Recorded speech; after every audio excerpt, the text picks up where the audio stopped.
hockey town. Wrong team. There, we've got the greatest female hockey player on earth in our set. Hayley Wickenheiser, the captain of the victorious Team Canada, here on a very important mission after their number 22. Of course, there we go. Check it. Vancouver Gold in our studio. We've been waiting for this moment. Hayley Wickenheiser, welcome to Morning Live. Thank and you. Congratulations. You should be holding this. This should be around your neck. I've worn it enough. It's pretty heavy, actually. It's like a pound and a half. It is, and you know, we've said this before, but Canada, I think, those are the coolest medals in Olympic history. I've compared them, all of them that I have, and this one is... I was going to say you've amassed quite a collection. A few, 3. Oh, yeah. Yeah. But congratulations. It is amazing. I remember the reports at the time. I mean, there was even talk, the female Team Canada on the women's side dominated so much that the IOC was saying, maybe we should suspend women's hockey until the rest of the world catches up to Team Canada. And everybody's rolling their eyeballs because, you know, what, penalize Team Canada for its success? But it was just amazing, the blowout games.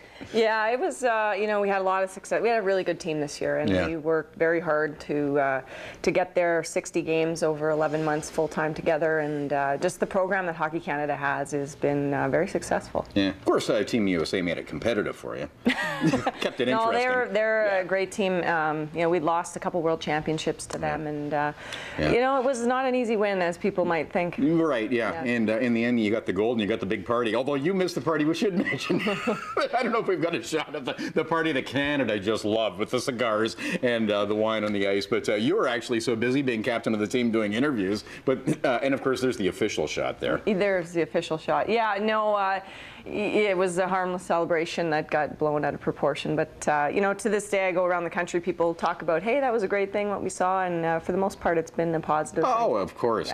Canada just loved that moment, and and so thank you on behalf of all Canadians. Hey, by the way, you're actually traveling the world these days. We're actually hooked up, or you're hooked up with Cadbury's Right to Play. Right to Play is a great organization. Give us a background here.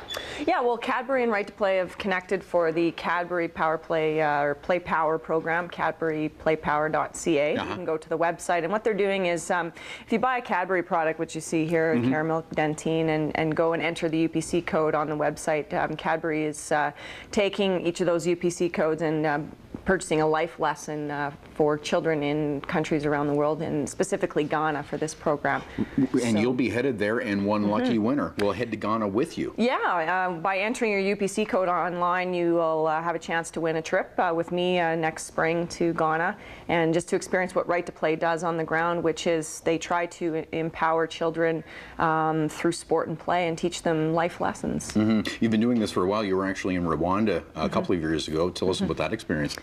It was great. I went over with Jennifer Heil and Christina Groves and Arne Dankers, and we went right into the areas where Right to Play is working. We saw children in orphanages, in schools, in work programs, children that were affected by the genocide in '94 and that had lost everything and were trying to rebuild their lives. And the great thing about Right to Play is it uses play and sport to teach kids things like protecting themselves from HIV or malaria, or learning to trust again. And it's a very effective program. Yeah, give us some examples of these games. Yeah, well, one of the games that they play is called Malaria Area, where children play sort of a tag game with beanbags, and they throw beanbags, and if you get hit, it's like getting bitten by a mosquito.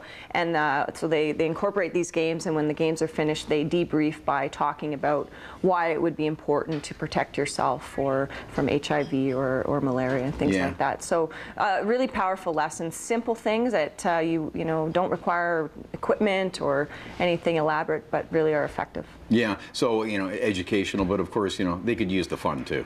Oh yeah, I mean, a lot of these kids in the war-torn countries, it's important. Yeah, absolutely. Well, thank you for your important work and for your important win. We are just so proud of you and the entire Team Canada. And thanks for leaving behind the Cadbury. Mr. Big can't eat just 12. I wrote that, if that shows up in an ad. Anyways, Right to Play and the Power Play, it's CadburyPowerPlay.ca for that website, for that contest. CadburyPlayPower.ca. CadburyPlayPower.ca, and head to Ghana with Hayley Wickenheiser. We're headed to break. The news at 8:30 is 2 minutes away.